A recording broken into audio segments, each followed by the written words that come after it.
What's the deal, YouTube? It's your girl, Miss Honey. Welcome back to the channel, everybody. Happy Sunday. I hope you guys had a wonderful weekend. It's Sunday. You already know what we here for. We here for power. This is season 5. This is episode 3, and this episode is called We Are on the Same Team, ? The question mark is everything. I'm going to do a little bit of I told you so in this video because you guys know we have talked about the fact that this family is so splintered. This empire is so splintered and so set apart from each other that is the great downfall of the St. Patrick's and all that they have built as an empire, is the fact that they are not talking to one another right now. They are not being honest. It's a lot of talking it's a lot of talking about, but there's very little talking to one another. Okay, and this includes Tommy, and believe it or not, Dre was a part of all of that. Okay, from the jump, Dre not opening his mouth about Kanan and everything that was going on with that Kanan situation kind of set this whole thing on the path that it's on now, where Ghost is so focused on killing Dre that he can't see the giant big tooth elephant in the room, which is Kanan.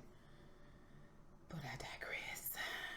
First of all, if you're new to my channel, hit that subscribe button, hit that notification bell right next to that subscribe button. You can already see in the first minute here, we get down to it. We get gully with it.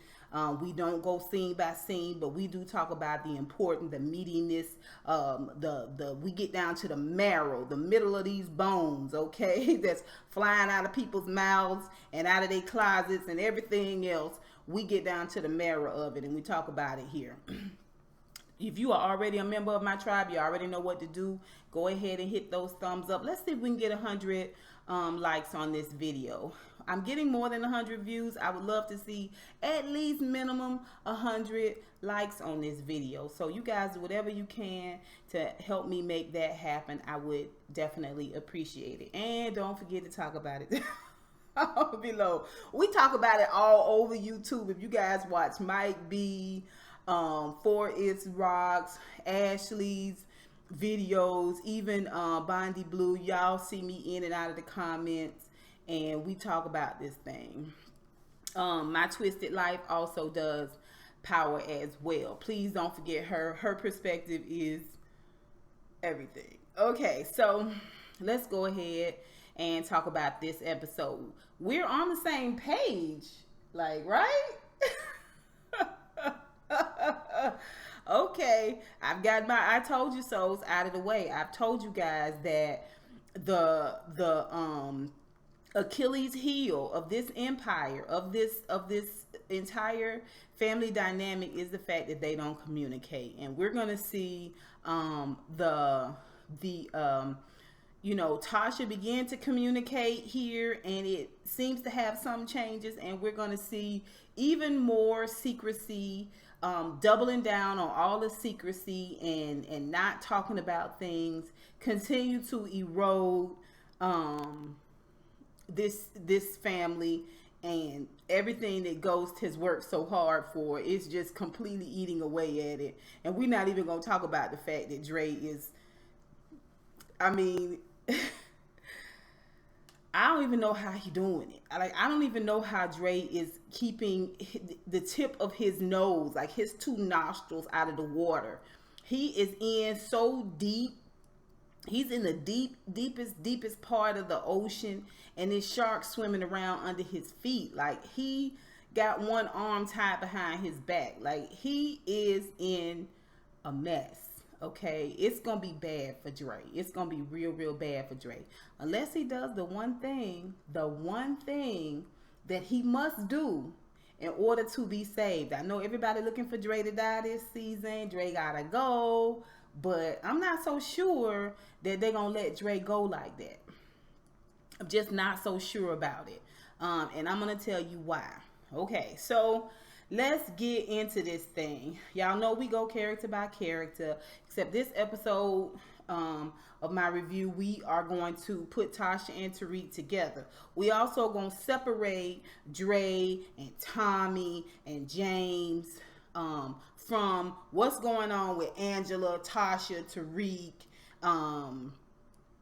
and all of our wild cards, who previously we called the fodder, but we're going to go ahead and change that to wild cards because they throwing all kinds of wild cards into play right now, okay, in and amongst all of our main characters. All right, so first things first, let's go ahead and talk about Tasha and Tariq, okay, and Angela and everything that's going on with Angela's investigation. Angela is on to something big, okay. She has called Agent Julio up from, he was a part of the investigation that she was doing with Lobos and all of that back last couple of 2-3 seasons ago. She's got him back on top of things now.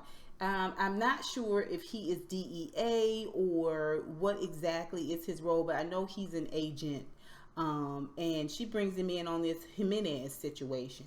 She has been doing her homework, and she has discovered not only this gun, but Angela has also discovered that Hermanos is sibling in Spanish, even though she's Spanish. It just came to her like a light bulb when she's meeting with everybody.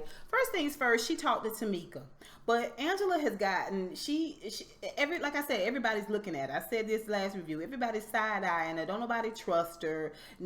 She has very little respect from anybody, even people who are working underneath her. They don't really trust her, and Tamika, when she lays it out for Tamika, this is before she realizes that the Jimenez brothers are really siblings, brother and sister.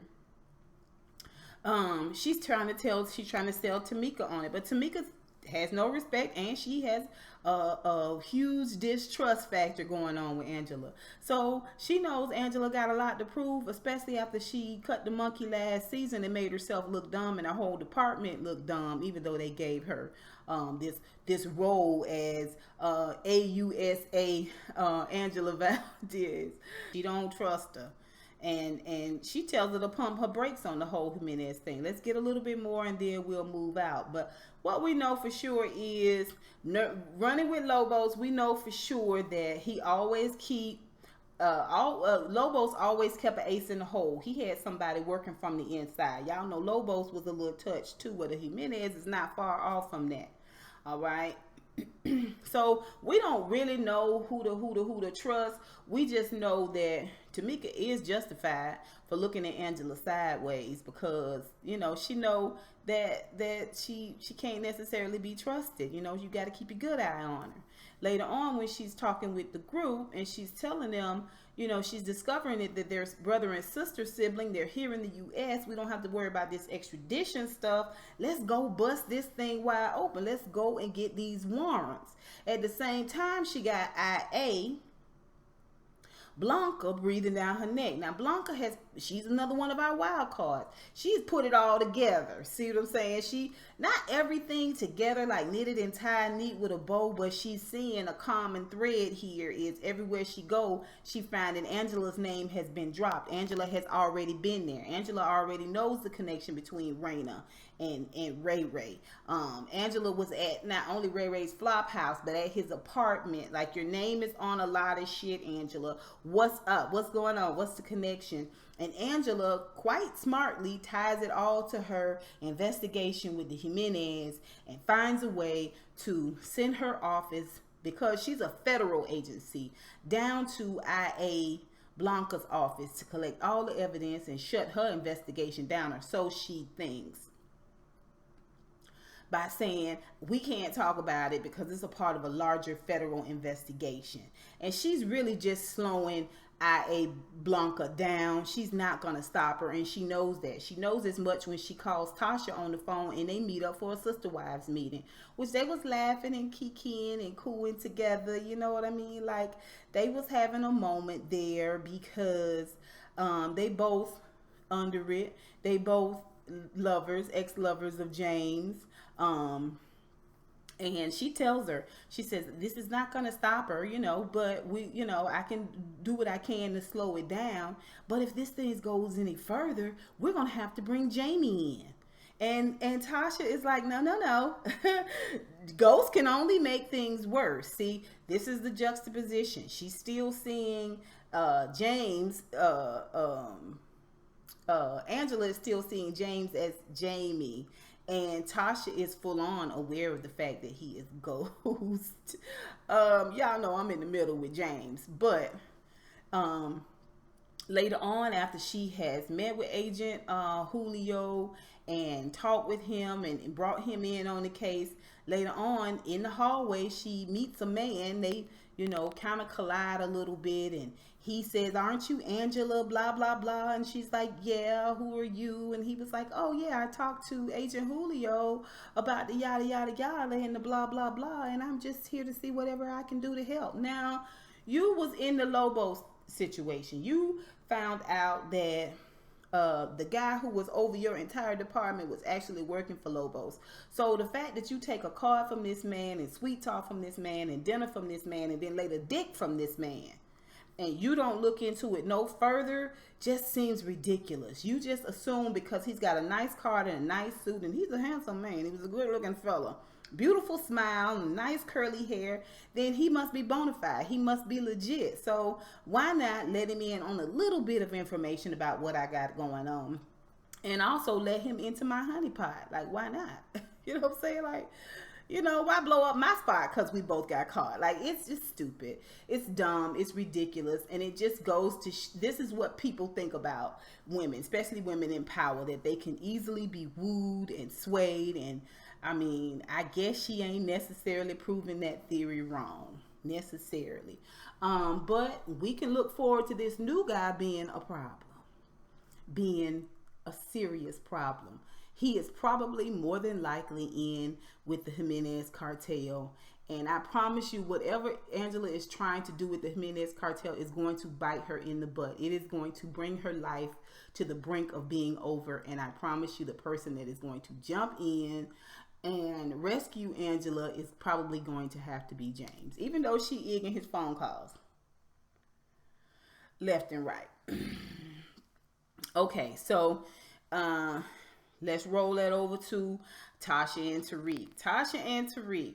Okay, first let's talk about Tasha. Tasha, when she gets the call from Angela to meet for the sister circle, she is in grief counseling by herself, and that is where she learns that the drunk driver guy who killed this couple's son, who's in grief counseling, this driver guy was killed, and the man was questioned. And she also gets to see the mom of the kid that was killed just cry and weep and mourn about the fact that even though this man is dead, she should feel some relief, but it's never going to bring their son back. Never ever going to bring their son back. And Tasha can relate. She gets emotional right alongside this woman. Later on, she goes home and she confronts Ghost about it because she knows him. She is suspicious of the fact that he probably had something, if not personally himself, to do with the fact that this man is dead. And after she presses him, he tells her. He tells her exactly, why he did it, and ain't nobody gonna miss the man and all of that. Later on, after she runs into it with Kanan, which was a moment, she's talking to Tommy. She tells Tommy that he killed somebody, and Ghost is out of control. He is out of control, but she would not even remotely be this half-cocked or this quick to talk with other people about what's going on with Ghost if Ghost would talk to her. But he won't do it. He will not do it. When they first get up that morning, Tariq is getting ready. I don't know where that other little baby is. I guess the grandmama is raising the baby. The police detective come over and, oh, thank goodness y'all said something out loud and put the hotline on. We got a tip. Come to find out, some people at Tariq's school said that Raina went out the door after Tariq. Tariq went after Raina. And when they bring Tariq in to talk to the detective, first of all, they looking at him like, you better come up with a good lie. They still haven't come together with this boy as mom and dad and talk to him. And Tariq get the first lie out. It's a good one. Maybe people did see me go out and I came back in. Maybe they just didn't see me come back in. Now the police detective asked him another question, and that lie is not gonna be as good. I mean, he's a good liar, but he ain't that good. You know what I'm saying? To stand up to interrogation. So Tasha shuts it down. After she has talked to Ghost and been shunned by him, after they talk to the detective, Ghost leaves out with the detective. They still don't talk about it. When she goes to talk to Tommy, originally she is there at Tommy's door, and up walk Kanan. And Kanan, of course, y'all already know. He know Tasha can't stand him. And he starts with the intimidation from the beginning. Sorry about Raina. He doesn't mean it. She knows he doesn't mean it. She's giving him cold shoulder from getting up. She is letting him know, get away from me, don't touch me, don't talk to me, I don't want to talk to you. Not only does he antagonize her, he threatens her. He intimidates her. He gets aggressive with her verbally and physically when he kind of yoked her up a little bit. She knows she can't beat him, but she pull a Maxine Waters on her, Auntie Maxine on her. If you gonna kill me, you gonna fuck with me, you best to get it done and get it done right, because you know I'm coming back so strong on you. You will not, you won't have, and really, I believe Tasha can do it. I believe Tasha, everything in Tasha, everything that she has learned, being a part of this empire, I think Tasha can be a formidable foe. I really, really do. Y'all know I've been pushing this in my reviews. Okay, I think she can be a formidable foe, even against Kanan. Because Kanan is the little fox that's destroying all the vines, and nobody, nowhere can see it really and call it out for what it is but Tasha. But Tasha. Later on, when Tommy walks up on the moment that she's having with Kanan and he runs after her, that's when she tells him about Ghost. Ghost killed somebody. He's out of control and this, that, and the third. Y'all remember, I reminded y'all of the relationship that Tasha had with Tommy. Okay. So she later on, she goes to talk to Keisha, and Keisha helps her to see that she needs to have a conversation with Tariq. You need to talk to Tariq about what is really going on with you and his daddy, and open them doors up, and then he can start trusting y'all and stop lying as much. And so when she goes to drop Tariq off at school, and she begins to tell him about how they was raised, how they grew up, it wasn't that they was hiding stuff from him. They was just hoping that they wouldn't have to be a part of that life. And Tariq breaks down and tells him that he did follow Raina out. He went out before Raina did, and he hid. And when he was hiding from Ray, Raina came out there and ended up being killed. And he saw it, popped his head out when he heard her voice and saw her being killed.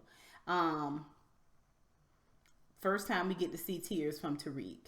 First time we get to see an honest moment. It is still a very limited amount of truth, and she's still gonna drop him off and leave him here with this conversation and go on back. To me, she doesn't have enough. She didn't press him enough to tell more. But it's supposed to be this moment that appeases us, because y'all know we was on the hate Tariq train real heavy there for a minute. But y'all know I've already said what I had to say about Tariq. I needed to see Tariq break down a little bit, because y'all know I always hold out hope that the family gonna come back together and they gonna be right where they need to be to slay all these enemies they got. But I digress, and that's a long way off. All right, so that's Tasha. Again, what we see from Tariq is him finally talking to his mom and making sure that that he gives her a little something to appease her. And it seemed like it helped him a little bit, although those tears were a little struggly, but I digress. And this is all thanks to Keisha. Keisha has been, she also had an opportunity to talk to Tommy, but we're going to talk about that a little bit. So that's everything that's going on down below, okay, with Angela and with Tasha and with Tariq, the investigation, all of that. Now let's talk about the big boys, okay, James, Tommy, and Dre. First of all, y'all, Dre is living in the house that Jack built, or Dre built, as it were. And it's made of tissue paper and playing cards, lies, and disloyalty. All right. All of these little schemes that he's set up that's built upon a lie he told to Peter when he robbed him to pay Paul, and then the lie he told Paul, and you know what I'm saying, and the passing out the Jimenez cards, you know, the cartel cards on the Jimenez behalf. All of this stuff that he has done, you know, killing off one of the other Spanish gang guys, you know, thanks to 2-Bit. Like, everything is just tenuous upon, like I said, tissue paper and playing cards and lies. Like, nothing of substance that can stand up to anything. The boy is truly drowning. Okay, he barely got them 2 big old nostrils above water. He's barely staying afloat here, and there's so much disloyalty going on. First of all, I don't know why he thinks he can manipulate and control crazy, because Diego is truly crazy. Okay, he is more back crap crazy than Lobos was, and that's hard to do. Okay, so you know, everything is coming apart. The lie he told, you know, on the one gang member that's still in the play about him killing the other gang member, you know, we all know 2-Bits killed him. Him and Mookie was driving.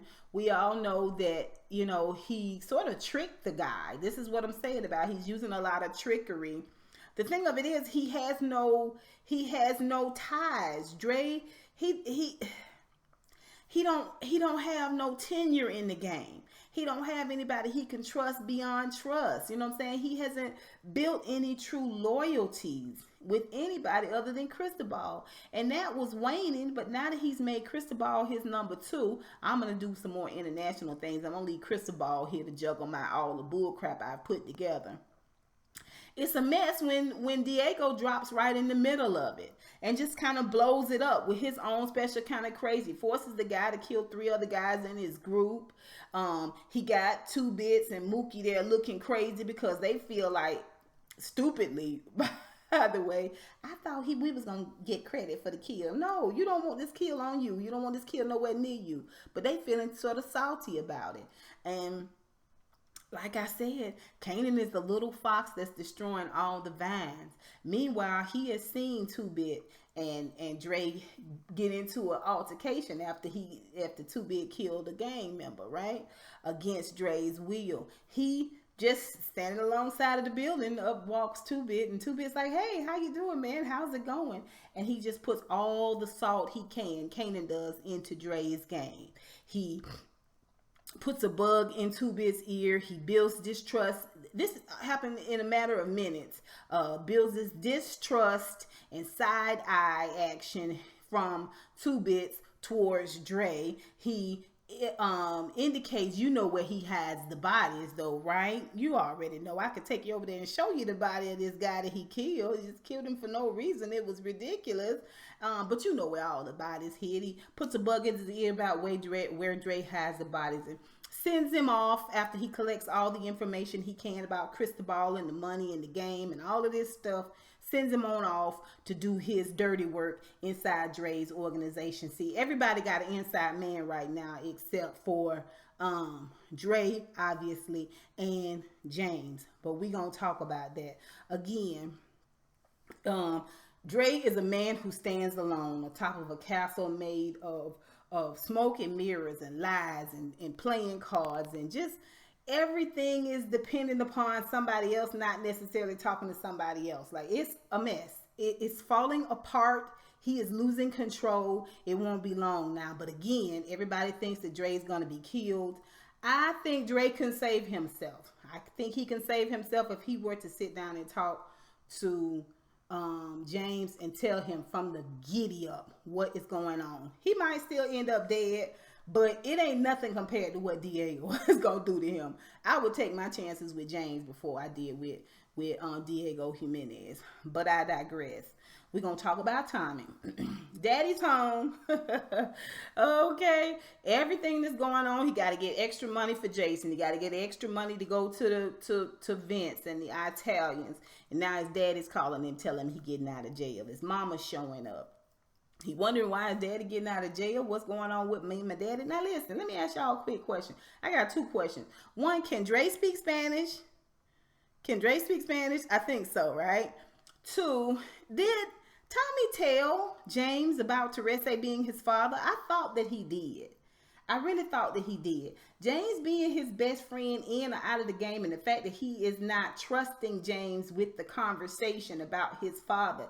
He talking to everybody but James about the situation. Like, it is weird.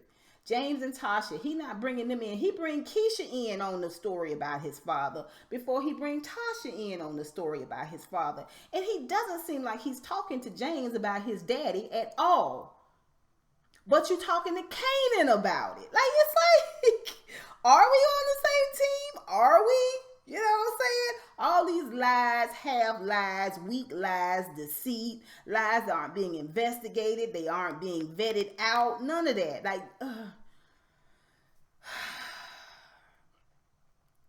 his mama come over, she want a little bit of coke. Now, after he have a conversation with Keisha, and Keisha says, do you know anybody that knows your daddy that would know if your daddy's getting out of jail because he a snitch?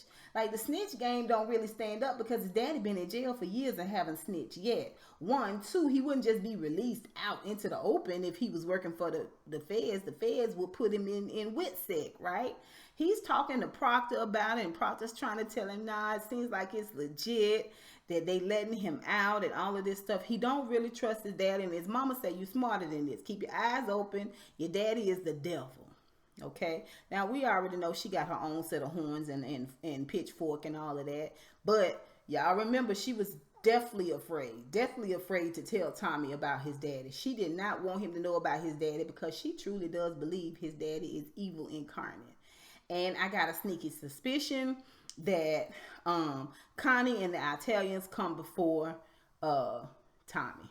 Now, we don't know for sure if Teresi is playing Mock and Stacks and the federal government, or if he playing Tommy. We're not sure, but he's telling Stacks and Mock that he's setting his son up for the okie doke, and he uses that to get them to let him out. He never says a word to Tommy about what's going on and how he's trying to work it. When Tommy comes to pick him up from jail, he says he wants to go see Connie, and after that, him and Tommy gonna get in some trouble. We can only imagine what that trouble is, because he has been slick with it for a minute, ever since he approached James when they was in jail together last season. Okay. Again, Tommy confronts Jamie. He wants to know, hey, can I know you say you out of the game, but can I launder money through your club again like I was doing so I can get this money up? And where is Kanan? Kanan is right there listening to the whole situation, and James is like, we'll talk about it later on, when a plan of James's falls through, and he calls Tommy and tell Tommy, we're gonna do this. I'm gonna get a little operational fee. And Tommy is like, so I guess you back in the game then. I guess you back in the game. Now, he seemed like he happy to be back in the game with Tommy, but once again, have you talked to Ghost about what's going on with your daddy? Yeah, nobody is talking about what is happening. Ain't this your best friend? James tell him, I'm gonna do this with you, but you can't deal with Kanan too. But Kanan has already put a little bug in Tommy's ear. You know, once he get rid of Dre, he's gonna be out of the game and you're gonna be back on your own. Let me move some product for you. Later on, when Kanan goes and robs Cristobal at gunpoint and takes the money that Cristobal had just collected for the product, over $300,000, to give Tommy the money to get the product up front, to get into business with Tommy. He gets right into business with Kanan, because Kanan got money right here, right now. He gets right into business with Kanan and don't even question it. Don't even say a thing about it to James, and accepts the fact that James is going to work with him, but he don't want him to work with Kanan. He don't want Tommy to work with Kanan. He just accepts that, knowing he's lying about that on the other end. It's crazy.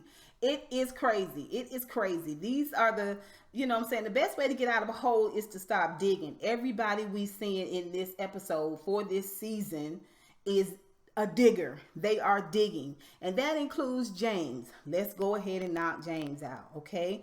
James starts to show off with washing his face, and he has blood on his hands, figuratively and literally. He has just washed his hands up and clean, but every time he look at his hands, he sees that they're covered in blood, and it's so real to him when he goes to wipe his hands down with a white towel. He's shocked to see that there is no blood on the white towel, because it's in your unconscious, it's in your unconscious mind that you are a killer. You got blood on your hands, both figuratively and literally. You are literally a killer, and figuratively you are constantly killing off relationships and bridges and, you know, ties, and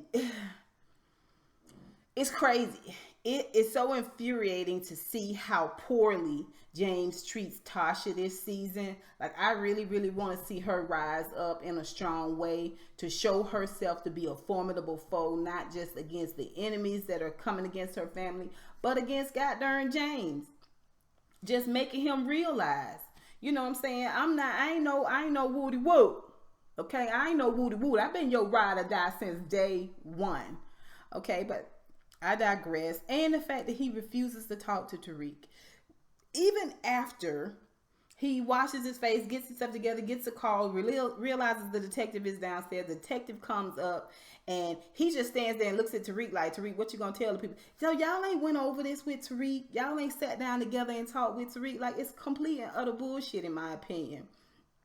Still, he don't have no time to read. Still, he don't have no time for Tasha. When she confronts him about killing the man, the drunk outside the store, he is just like, who's gonna miss him? It's not that big of a deal. Really? Really? We need more killing right now? Is that what we need? Or do we need to come together as a family? Ghost is not trying to hear that. He's not trusting anybody with any little bitty thing, but Angela, and he can't get Angela on the phone. At the same time, he decided he's gonna pull his cock out right alongside of Councilman Tate, and they gonna measure it out. Mine bigger than yours. I got more girth than yours, but do you see the size of the head on mine? No. Do you see the size of the head on mine? You see how much shaft I'm giving? Okay, they're trying to get this woman who's played by Garcelle Bouvet. They trying to get her to give this money, some $12 million towards this project. And James, it's originally James' idea is true, and Councilman Tate is sort of coming alongside of that. He's trying to work it into his plan as councilman, as a run for governor and all of this stuff. And again, like I said, they comparing cocks. That's all they do this whole episode is compare cocks. And James is stepping up as Ghost. He is this close to Councilman Tate's face after one, he threw a monkey wrench in the conversation between them, Tate and Garcelle Bouvet. And Garcelle Bouvet walked off, and Tate was like, "You're ruining everything. No, you're ruining everything. It was my idea, and I'm gonna make it work." And girls, you're both pretty. Okay, you're both pretty, except James got the chops. He actually gets Garcelle Bouvet to take him to dinner. He talks to her a little bit more. She invites him upstairs because I cannot talk to you. I can't I can't hear nothing you say until you clean these pipes out, okay? Until you get all the wax out of these ears. He goes upstairs. He obliges. Later on, he learns from Tate that she tricked off on a lot of people. She tricked off on a lot of people. She tricked off on you. She ain't giving you nothing. So Ghost, this is why Ghost called Tommy, because he still got to get this money up. He can't depend on this Garcelle Bouvet lady, because you know what I'm saying, she had the boys out here jumping all the time for these dollars, right? But again, Councilman Tate gets to see a little bit of Ghost. Okay, and in that moment, you can tell that he's not necessarily the kind of guy that goes round and around. He talking about Councilman Tate. He's not necessarily this individual that is extra machismo. He's a little bit more slick with his thing. And so when he looks away from Ghost, after Ghost tells him to see his way out, you can see the look on his face. I'm telling y'all, he's the true psycho of this episode. He really, of this season, Lorenz Tate character is truly the psycho. I promise you that. Trust me. Okay, so, they go back and forth through this whole thing. I don't know. I don't know how Ghost is going to get out of this relationship with Councilman Tate unscathed. I don't see that coming. He's back in the game with Tommy. And he's also a man without country. Like I said last episode, Ghost had a snitch in a person in every place imaginable. He was always on top or two steps ahead of everybody. And it seems like now he's a man without a country. Like he really don't even have a solid relationship with Tommy enough for them to really talk. And in the middle of it all, what is in the middle of it all is Kanan. Kanan is the little fox that is destroying every vine he touches. No one outside of Tasha is on to Kanan. He is ear hustling. He is talking his way in and out of stuff. And nobody is really bringing him up. Nobody is recognizing him as the common denominator in all of this mess. Nobody but Tasha. And nobody's listening to Tasha. No one is listening to Tasha. Of the people that she will tell and talk to, Tommy and Ghost, nobody is listening. Okay? Kanan is a problem. But Kanan is our agitator. He keeps everybody's plan unstable. But again, I think the formidable foe to a lot of situations on this episode I stand by is going to be Tasha. I think our number one enemy, I stand by this, is going to be Councilman Tate. And I promise you, the one thing that's going to bring Ghost and going to bring Angela back together, no matter who they screwing separately, apart from one another, no matter the fact that she is not taking his phone call, is when she go after this Diego sister. This Diego sister going to put her in a position where she going to have to take a phone call from James. Watch what I tell y'all. Y'all tell me what you think.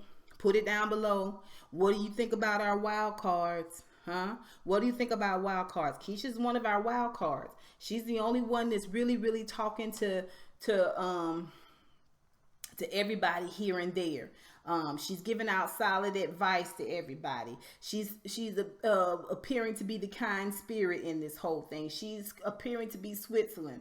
We already know that what happens to Switzerland on this show, like she can get it anytime. Proctor, no matter how much he try to stay out, he keep getting pulled back in. Tommy's pulling him in. Next episode, we're gonna see him talking to Ghost. Like he's another one of our wild cards. And let's not forget about the laptop. He has the laptop, right? Daddy Teresi, that's one of our wild cards. He cannot be trusted.